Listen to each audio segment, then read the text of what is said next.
तळोदा येथील कृपाळेश्वर महादेव मंदिर हे केवळ एक धार्मिक स्थळ नसून श्रद्धा, समाजसेवा आणि सांस्कृतिक परंपरेचे जिवंत प्रतीक आहे.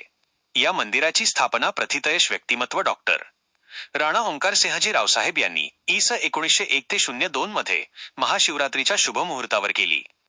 डॉक्टर ओंकारसिंगजी हे तळोदा पंचक्रोशीतील पहिले वैद्यकीय डॉक्टर होते. मेडिसिन, फार्माकॉलॉजी आणि विषशास्त्रातील त्यांचे विशेष प्रावीण्य होते.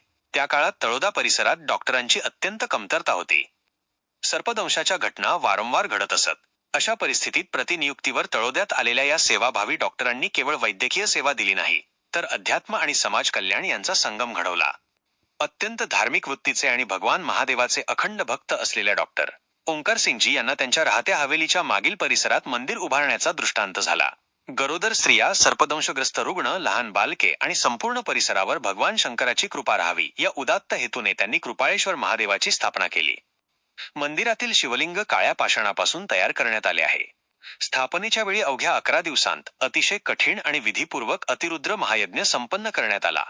या महायज्ञासाठी तब्बल 121 ब्राह्मणांना आमंत्रित करून त्यांची योग्य व्यवस्था करण्यात आली होती. त्यानंतरही डॉक्टर ओंकारसिंहजी यांनी आपल्या आयुष्यात अनेक लघुरुद्र आणि महारुद्र विधी येथे संपन्न केले.